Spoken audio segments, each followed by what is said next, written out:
Anies Baswedan jadi rebutan usai dilirik PDI Perjuangan untuk ditimbang jadi calon gubernur Jakarta. Giliran DPW PKB DKI Jakarta memutuskan mendukung Anies Baswedan sebagai calon tunggal gubernur Jakarta. Soal calon wakil gubernur pendamping Anies, DPW PKB Jakarta terbuka dengan siapapun, termasuk Ketua Umum PSI Kaisang Pangarep. Kaisang mengaku tak masalah jika dipasangkan dengan Anies Baswedan, apalagi Anies memiliki tingkat elektabilitas yang tinggi. Ya nggak masalah, saya kira itu juga baik dan kita lihat kan juga Pak Anies juga kalau kita lihat surveinya sekarang juga yang paling tinggi. Jadi ya saya nggak masalah juga kalau nanti pun akan dipasangkan oleh Pak Anies. Dah itu ya. Manuver DPW PKB Jakarta mengumumkan Anies Baswedan sebagai calon tunggal gubernur dan bersambut dengan Kaisang yang tak masalah berpasangan dengan Anies terjadi saat PDI Perjuangan berulang kali melirik dan menimbang Anies sebagai calon gubernur. Beda dengan Pilkada 2017, di mana Anies berseberangan dengan PDIP. Wasekjen PDI Perjuangan, Utut Adianto, kini bahkan menyebut soal ideologi Anies Baswedan merah putihnya tidak diragukan lagi. Kalau orang seperti saya, setiap pilkada itu kan tujuannya untuk menang. Betul, Pak. Nah nanti ditimbang-timbang Pak Anies itu seperti apa, popularitas pasti, elektabilitasnya seperti apa. Kalau menurut saya, beliau sudah pernah jadi gubernur, sudah jadi capres, pasti beliau punya Kepatenan sendiri, Pak. Kalau bahasanya Pak Luhut, paten, kalau bahasa saya, beliau udah orang yang sangat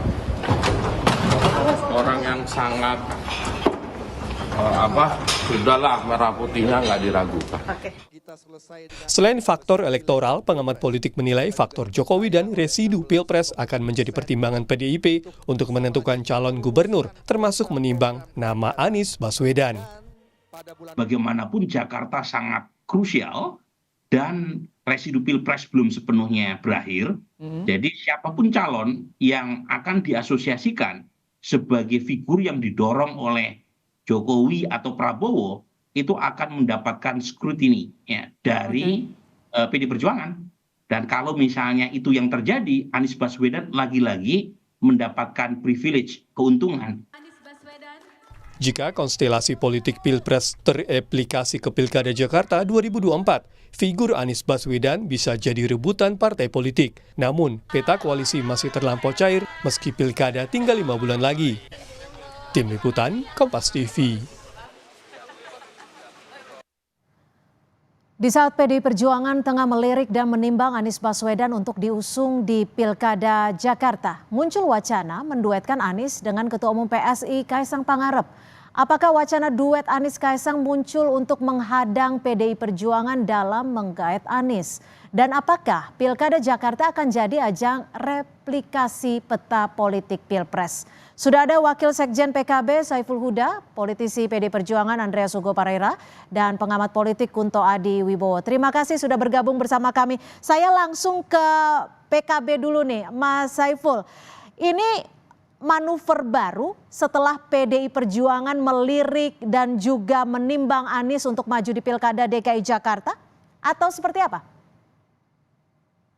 Nggak tahu persis, yang jelas mungkin pertimbangan politik politik di Jakarta. Karena sampai hari ini Des Pilkada DPP belum mendapatkan tembusan surat dukungan dari DPW PKB DKI.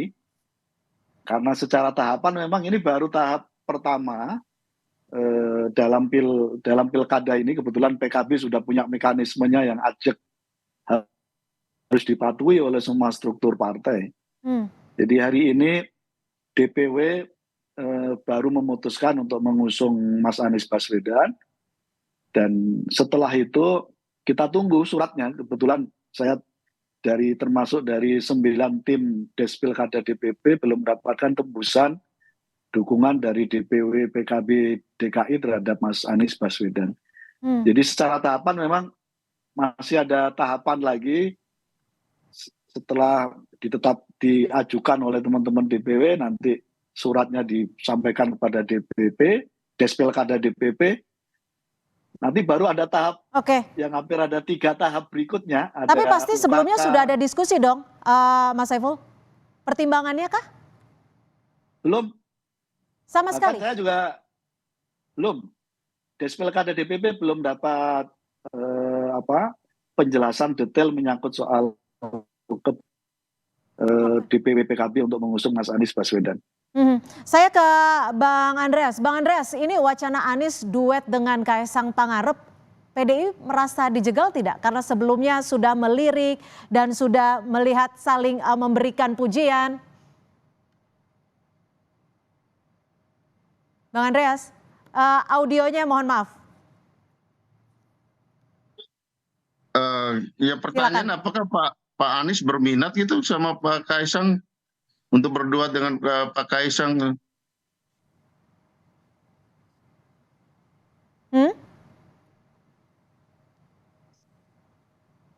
Bang Andreas? Halo, ya. Ya, gimana pernyataan Anda? Ya saya nggak tahu, apakah Pak Anies sendiri berminat nggak untuk duet dengan Pak Kaisang? Jadi, tapi dari PDI Perjuangan sendiri seperti apa? Melihat ada pergerakan ataupun manuver dari PKB ini? Ya kalau ya PKB tentu kita menghormati apa yang diusulkan oleh DPW PKB yang ya kami lihat juga di media massa juga dari DPD PDI Perjuangan juga di dalam penjaringan melakukan penjaringan dengan termasuk Pak Anies juga namanya terjaring di DPD PDI Perjuangan karena proses dari pilkada ini ada 2 tahapan. Tahapan pertama adalah tahapan penjaringan oleh DPD untuk provinsi, untuk gubernur, dan di tingkat kabupaten kota itu oleh DPC, yang kemudian nanti diusulkan ke DPP untuk DPP melakukan penyaringan.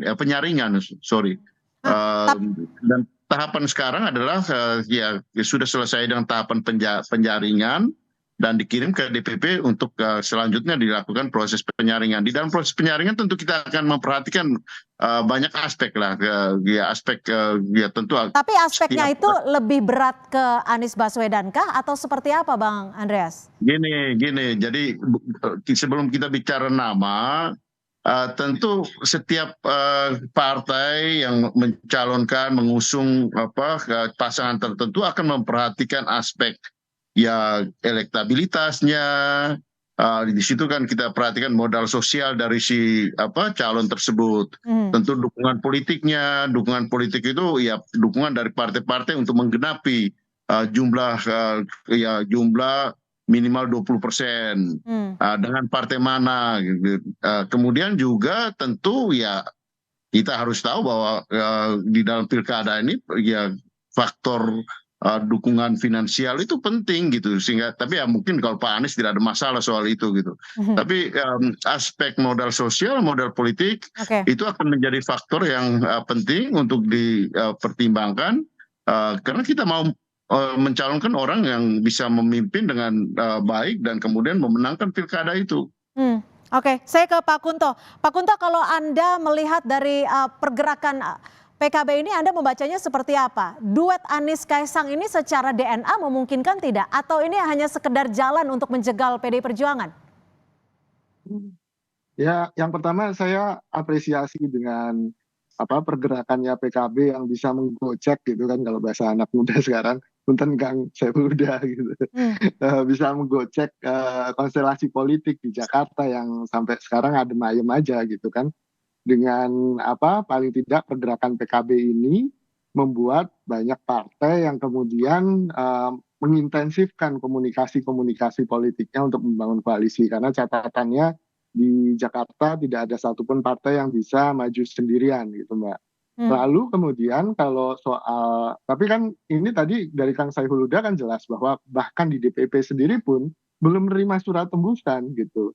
Jadi ini baru usulan dari DPW. Prosesnya pasti masih panjang, sama dengan Bang Andreas tadi bilang bahwa di PDIP pun juga prosesnya juga masih panjang gitu Mbak. Menurut saya ini yang kita harus bersabar, dan ini sekali lagi saya apresiasi gocekannya PKB ini luar biasa gitu kan. Jadi lebih hangat lagi isu soal Pilkada Jakarta. Apalagi ditambah dengan isu Mas Kaisang gitu kan. Dan di sini kan kita harus cermati bagaimana Mas Kaisang ini meniru cara kakaknya gitu kan, dengan tetap ada di perbincangan politik gitu kan, dengan tetap disebut namanya gitu kan jauh-jauh hari gitu kan. Dan ini untuk memelihara panggungnya Mas Kaisang atau peluangnya Mas Kaisang di Pilkada Jakarta. Tapi secara DNA apakah memungkinkan secara DNA politik? Iya, kalau DNA politik kan, politik itu nggak ada DNA esensialnya kan, semua bisa jadi lawan, bisa jadi kawan gitu. Tidak ada lawan dan kawan. Oke, saya ke Mas Saiful. Gimana ini, sekedar gocekan baru atau bagaimana nih kalau dibaca Pak Kunto seperti itu? Makanya saya juga mau nanya ke teman-teman DPR PKB Jakarta. Kan memang tahapannya penjaringan, dan salah satu nama yang terjaring, yang daftar ke DPR PKB Jakarta adalah Mas Anies Baswedan. Tapi segitu seksikah nama Anies Baswedan sehingga PKB langsung langsung bersuara seperti itu, bersuara keras, langsung mengusung? Ya tentu kita hormati ya. Pasti teman-teman DPW PKB Jakarta sudah mempertimbangkan banyak faktor.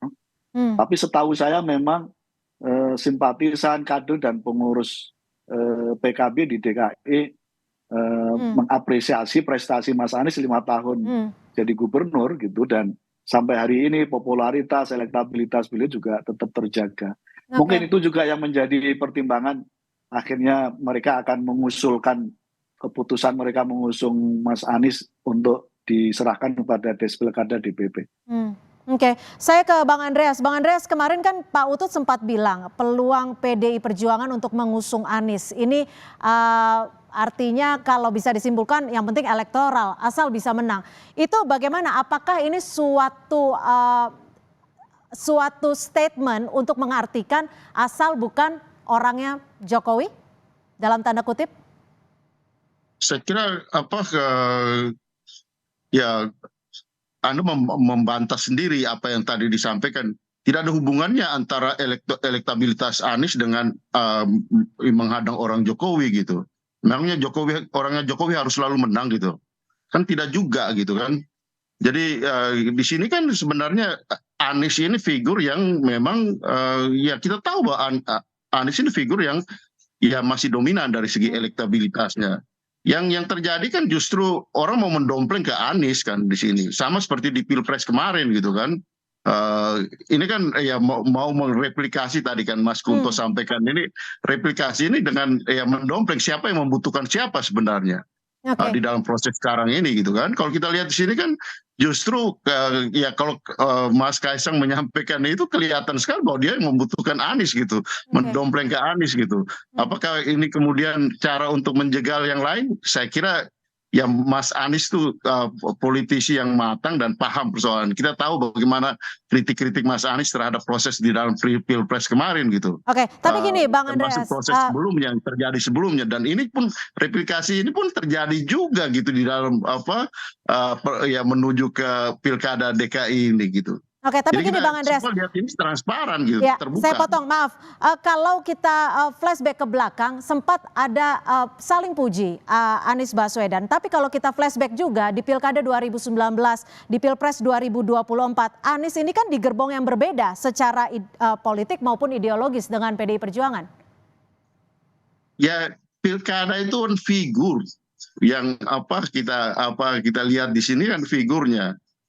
Ya tadi kan Anda sendiri yang mengatakan bahwa Mas Utut menyampaikan itu, artinya penilaian terhadap figur itu ya di sini antara Pak Anies dengan dukungan yang diberikan kepada Pak Anies pada tahun 2019 dengan situasi yang kita semua sudah tahu bahwa ada ya di situ sangat dominan yang namanya politik identitas dan yang lain-lain yang berkembang pada saat itu, ya alhamdulillah puji Tuhan bahwa sekarang ini kita berharap bahwa itu tidak terjadi lagi yang namanya politisasi politik identitas itu gitu. Dan di sini ya dengan menampilkan cara berpolitik yang ya lebih elegan dengan menempatkan perform politik, kinerja politik. Ya saya kira di sini membuktikan bahwa ya Pak Anies bisa diterima oleh yang lain juga gitu.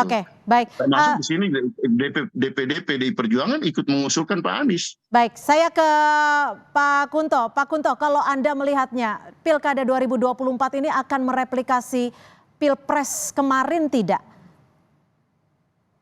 Dan Pak Kunto? Ya, maaf. Ada peluang besar untuk mereplikasi itu, Mbak. Dalam artian posisinya kan sedang berhadapan-hadapan nih. Koalisi perubahan, ex-koalisi perubahan gitu kan, PKB, Nasdem, dan PKS yang sudah punya chemistry dengan Anies, sangat mudah untuk kemudian membentuk koalisi gitu kan, dan berhadapan-hadapan dengan koalisi Indonesia Maju dari Pak Prabowo dan juga ada Pak Jokowi di situ. Dan PDIP mungkin bisa memilih nih antara keduanya, atau skenario yang lainnya kan juga mungkin. PKB mungkin sama PDIP mumpung ada dua petingginya di sini kan, nanti habis ini ngobrol gitu kan. Atau sangat mungkin PKS dan Nasdem sendirian gitu kan, karena mereka juga punya nama-nama yang lain. Sehingga ini skenarionya masih banyak Mbak yang mungkin terjadi gitu. Kalau ditanya seberapa mungkin, ya kemungkinan besar lebih mudah untuk mereplikasi. Tapi saya setuju dengan Bang Andreas, ada hitung-hitungan modal sosial, modal politik, dan modal finansial. Nah mungkin tiga itu yang kemudian harus dibicarakan antar partai nih. Membentuk koalisi kan tidak semudah itu pasti, apalagi untuk daerah yang sebesar Jakarta ini. Baik, terima kasih Pak Kunto Adiwibowo, pengamat politik, dan juga Bang Andreas Hugo Parera, serta Mas Saiful Huda sudah bergabung bersama kami di Kompas Petang. Selamat sore. Selamat sore.